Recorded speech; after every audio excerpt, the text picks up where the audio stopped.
La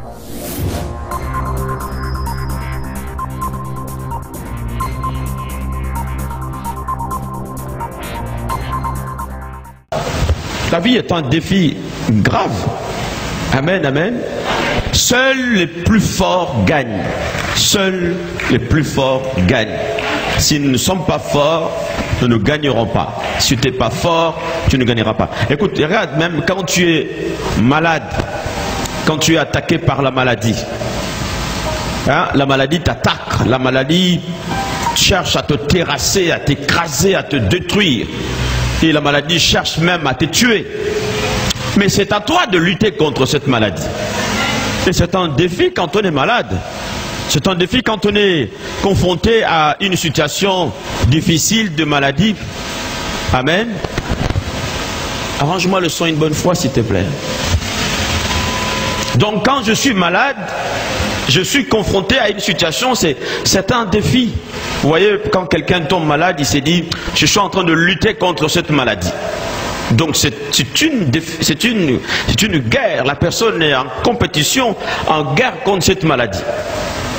Quand je me retrouve dans le chômage, ou bien au chômage, je suis en guerre contre ce chômage. Je lutte, je me bats pour sortir de ce chômage.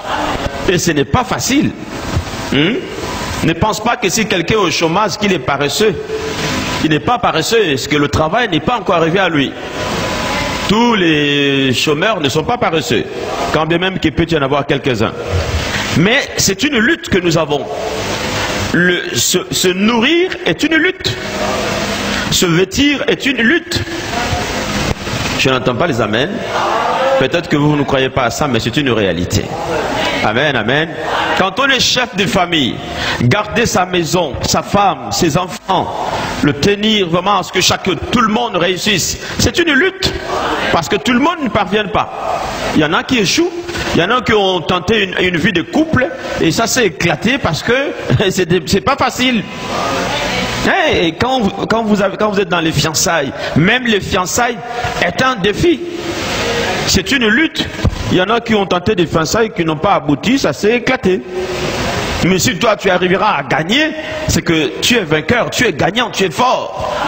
Quand les démons t'attaquent, quand les forces du mal t'attaquent, tu es dans cette logique, dans cette lutte. Ou c'est toi qui gagne, ou celui qui gagne. Amen, amen. Il faut féliciter celui qui gagne. Il faut tendre la main, dire à quelqu'un félicitations. Quand quelqu'un a fait son mariage, il s'est battu, il a tout fait, et il a fait son mariage, il faut le féliciter. Amen, amen, amen. Hein, c'est facile de critiquer, mais c'est difficile de réaliser ce que l'autre a réalisé. Quand tu vois quelqu'un, il fait son petit commerce, il faut le remercier, il faut le féliciter, il faut encourager. Beaucoup n'y arriveront pas. Je marche dans cette logique-là que la vie est une lutte. La vie est un combat. Le ministère est un combat. Faire une église est un défi. Vous savez combien de pasteurs ont fait des églises qui ont fermé? Amen.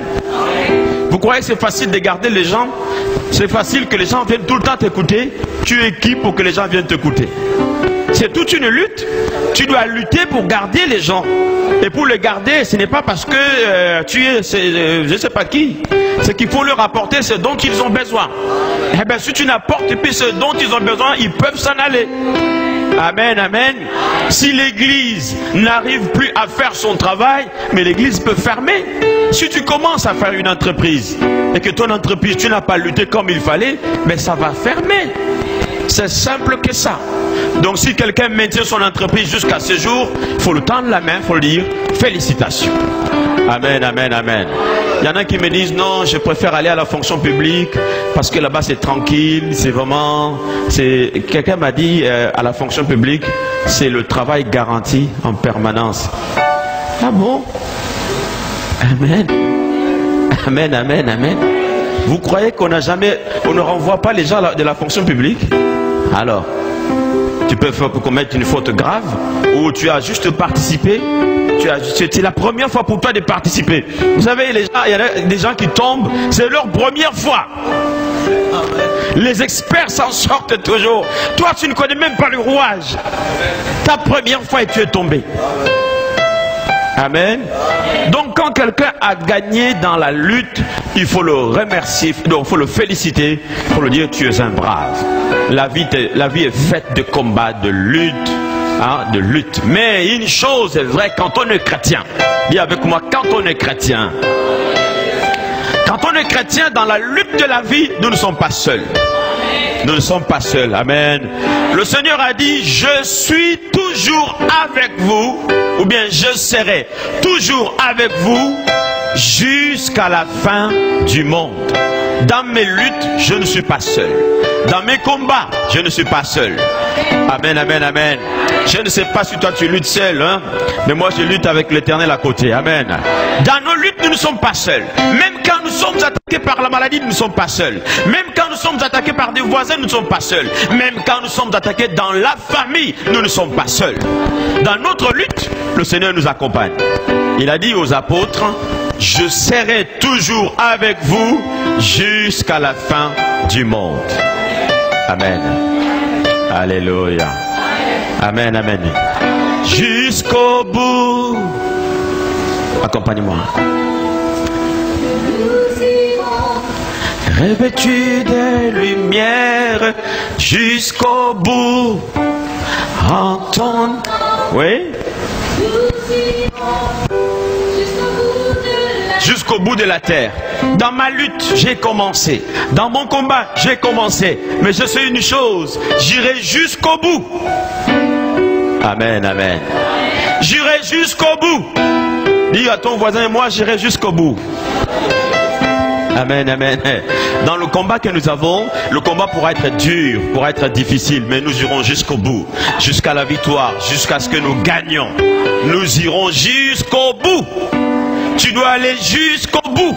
Dans le défi que tu as relevé aujourd'hui, tu dois aller jusqu'au bout. Amen. Je dis, je vais juste vous exhorter. On va voir un passage dans la Bible, dans le livre de 1 Samuel chapitre 17.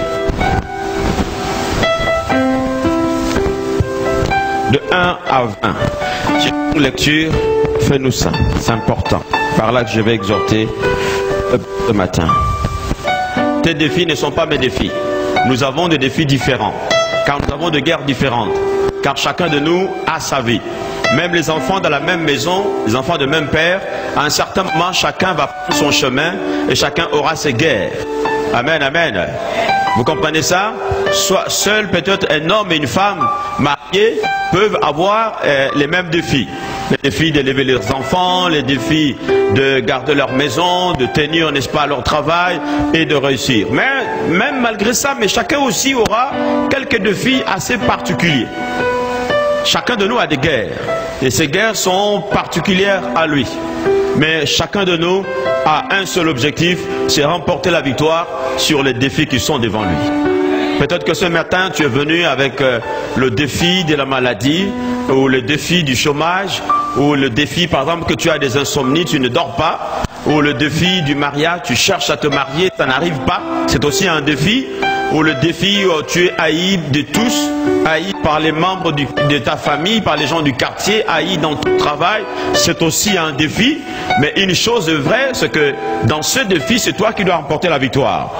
Et dans un défi, dans un combat, il y a des défis qui durent longtemps. Il y a des guerres qui durent longtemps. Peut-être que je ne sais pas ta situation dans laquelle tu te trouves aujourd'hui, tu es là-dedans depuis combien de temps? Tu es dans cette guerre-là depuis combien de temps? Est-ce que c'est depuis que tu es ce que tu es, ou bien juste à peine que le défi a commencé? Mais nous voyons ici dans cette histoire, le défi des enfants d'Israël a duré 40 jours. 40 jours de défi. Donc ce n'était pas facile. 40 jours, le combat ne s'engage pas entre l'armée des Philistins et l'armée d'Israël. Il faut comprendre que les Philistins, ce n'était pas un seul peuple. Les Philistins, c'était un groupement de peuples. Donc plusieurs peuples qu'on appelait des Philistins. Et quand d'ailleurs vous regardez Ce sont les armées des Philistins. Ce n'est pas l'armée seule des Philistins, mais les armées des Philistins. Amen, amen.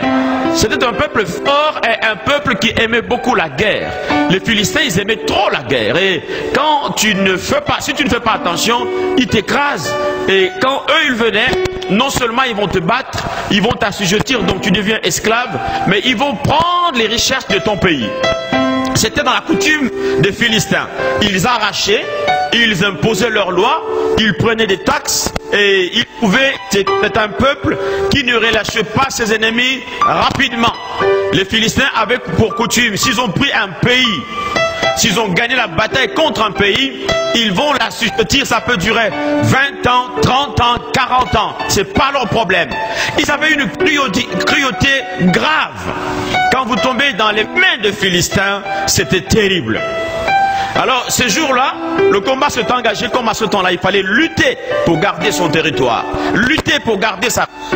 lutter pour garder son pain, lutter pour garder son peuple. Amen. Mais je crois que ce combat est aussi d'actualité aujourd'hui. C'est-à-dire qu'il faut lutter pour garder, même la santé que tu as, tu dois lutter pour la garder. Tu ne comprends pas. Amen. Le poste que tu as, il faut lutter pour le garder. Et les biens que tu as, il faut lutter pour les garder. La femme que tu as, le mari que tu as, les enfants que tu as, il faut lutter pour les garder. Je veux avoir devant moi un peuple guerrier, un peuple qui a les notions de guerre, que ça ne se gagne pas facilement et ça ne se conserve pas facilement. La lutte est là, mais dans cette lutte, nous sommes toujours vainqueurs. Parce que nous ne sommes pas seuls, Jésus est avec nous. Alléluia. Alléluia. Pendant 40 jours, les deux armées se craignaient. Parce que l'armée d'Israël était redoutable aussi. C'était un petit peuple qui n'avait pas de millions de personnes, mais elle était redoutable. Les Israéliens étaient redoutables dans la rapidité, n'est-ce pas, quand ils sont en guerre. Ils avaient une rapidité terrible. C'est pourquoi d'ailleurs, je vois souvent dans la Bible, où le psalmiste il dit, tu rends mes pieds semblables aux pieds des biches. Parce que la biche, elle est rapide, elle fait les bonds. Et la biche, on ne l'attrape pas facilement par des prédateurs. Et la Bible dit, tu rends mes pieds semblables. La biche a des petites pattes. Mais quand elle saute, elle ne casse pas ses pattes. Un éléphant peut facilement casser sa patte. Un buffle peut facilement casser sa patte qu'une biche. Amen. Alléluia. Amen, amen, amen. Je voudrais que ce message vous fasse du bien. Tu rends mes pieds semblables. Israël était reconnu comme étant un peuple rapide. Dans les guerres, Israël a souvent, depuis l'Antiquité, ce qu'on appelle des guerres éclairs. C'est-à-dire qu'en un laps de temps, Israël est capable de vous prendre en tenaille et ils ont remporté la victoire. Et par rapport à toutes ces technicités, hormis le soutien de l'Éternel, en dehors du soutien de Dieu, du soutien spirituel, Israël était un peuple aussi exercé, un peuple bien entraîné dans le combat. Amen. C'est pour te dire que même si tu as ou tu auras le soutien de Dieu, sache qu'il y a aussi un côté qui t'est demandé. Amen. Amen. C'est-à-dire que je prends un exemple. Tu veux gagner quelque chose, entraîne-toi pour que tu gagnes cette chose-là. Hein? Même si Dieu va t'accompagner, il y a du travail, il y a certains travails. Pour avoir ça, il faut avoir des qualifications. Si tu n'as pas encore les qualifications, cherche à avoir ces qualifications et Dieu va t'accompagner. Parce qu'il y a beaucoup de chrétiens qui pensent que Dieu va tout faire. Hein? Comme on a l'évangile qui dit, même si je n'ai rien fait, des chants que les gens ont composés et vraiment qui ont rendu certaines personnes un peu paresseuses. Hein? Je n'ai rien fait, mon nom est écrit là-haut, là-bas. Vous entendez des chants comme ça? Je n'ai rien fait. C'est sûr que tu n'as rien fait. Amen. Pourquoi ils ne me répondent pas, ces peuples? Je n'ai rien fait, mon nom est écrit là-haut, là. Qui t'a dit que tu n'as rien fait? Tu as répondu à un appel. C'est pas que tu n'as rien fait. La grâce, elle est là, mais il faut aller la prendre. Rien n'est gratuit. Hein? Je n'ai rien fait, ma voiture est garée dans le parking. Tu vas voir ça, la voiture dans le parking, là tu n'as rien fait. Ça veut dire que le Seigneur va t'accompagner, mais toi il faut lui créer un couloir pour qu'il t'accompagne. Amen, amen. Hein, il y a beaucoup de chrétiens qui prient seulement. Ils ne savent pas que, je dis ici que avait le soutien de Dieu, mais Israël était un peuple qui s'entraînait dans le combat. Ça, il ne faut pas oublier. Tu veux gagner le meilleur, bats-toi, prépare-toi pour gagner le meilleur. Amen, amen, amen. Donc ça, c'était aussi les caractéristiques qu'on trouvait dans l'armée d'Israël. Mais l'armée de Philistins était une armée de cruels, beaucoup de cruauté. Ils assassinaient mal, ils étranglaient les femmes, ils tuaient les bébés dans le ventre des femmes. C'était ce qu'on voyait dans la vie des Philistins. Et souvent, les autres peuples avaient peur des Philistins. Donc voilà comment s'engage, non, disons, le combat ne s'engage pas, chacun craint l'autre, toutes les deux armées se craignent. Qui va déclencher les hostilités? Qui va commencer à attaquer? Il y avait un problème sur le début du combat. Qui va commencer à attaquer? C'est-à-dire que quand toi tu attaques, comme il n'avait pas le système que nous avons, les armées aujourd'hui travaillent avec des satellites, ils peuvent voir l'ennemi, ils peuvent comprendre là où c'est. Il n'y avait pas ça à l'époque. C'est pourquoi ils consultaient souvent les devins pour leur montrer quelle est la puissance de l'armée adverse. Ils consultaient les magiciens, les sorciers, et Israël consultait l'Éternel. C'est pourquoi vous allez voir David, avant d'engager un combat, il demandait qu'on amène d'abord le sacrificateur ou le prophète. Et on priait pour demander, Seigneur, est-ce que je dois aller à ce combat? Et quand l'Éternel même disait, vas-y, il demandait encore à Dieu, est-ce que je veux gagner? Amen. Amen, amen, amen. Et c'est comme ça que quand chaque armée savait que l'autre, ils sont faibles, les autres là-bas, ils sont faibles, voilà leur point faible, voilà leur point fort, ils pouvaient, n'est-ce pas, soit engager ou attendre. Mais ça, à ce moment-là, l'armée d'Israël était aussi forte, l'armée des Philistins était aussi forte. Mais qui allait engager le combat? Personne. Pendant 40 jours. Et voilà que avant les 40 jours là, parce que les 40 jours c'était les 40 jours de défi, mais avant les 40 jours les deux armées se craignaient déjà. Les 40 jours ce sont les jours de défi ou du défi des Goliath. Mais le combat avait commencé, disons, les conflits avaient commencé très bien avant. Les deux armées s'étaient une sur une montagne, l'autre sur une autre montagne. Il y avait une vallée au milieu. Amen. Voilà comment Goliath il sort. Goliath, comme nous le disons souvent, c'est tout ce qui peut. Nous avons symbolisé dans la vie chrétienne, nous avons symbolisé Goliath comme tout ce qui nous attaque, tout ce qui nous affronte, tout ce qui veut nous détruire, tout ce qui veut nous arracher ce que nous avons. C'est ça notre Goliath. Quand nous disons dans notre combat avec Goliath que Goliath est tombé, Goliath doit tomber, c'est que Goliath aujourd'hui c'est le mal qui veut nous faire, qui veut nous attaquer ou qui veut nous atteindre. Et quand Goliath sort, il était impressionnant de par sa taille, de par sa voix, de par sa force, de par ses armes. Il tétanisait toute l'armée d'Israël. Goliath a dit, ça ne sert à rien que nos armées s'engagent dans le combat. Moi je vous défie, qu'une personne sorte de chez vous, comme moi je suis sorti de chez les Philistins, nous allons nous battre au milieu dans la vallée. Si il me tue, vous êtes vainqueur. Si moi je le tue, vous nous serez assujettis. Donc nous sommes vainqueurs et nous allons vous dominer. C'est ça le défi. Amen. Amen, amen. Qui n'est jamais confronté à un défi comme ça? Qui n'a jamais eu dans sa vie une situation où vraiment il faut lutter pour s'en sortir, pour remporter la victoire? Et il y a des situations parfois qui durent longtemps. La situation est là. Là où nous sommes là, il y a des gens parmi nous qui ont des problèmes. Depuis longtemps, ils prient pour ces problèmes. Mais les problèmes ne sont pas encore résolus.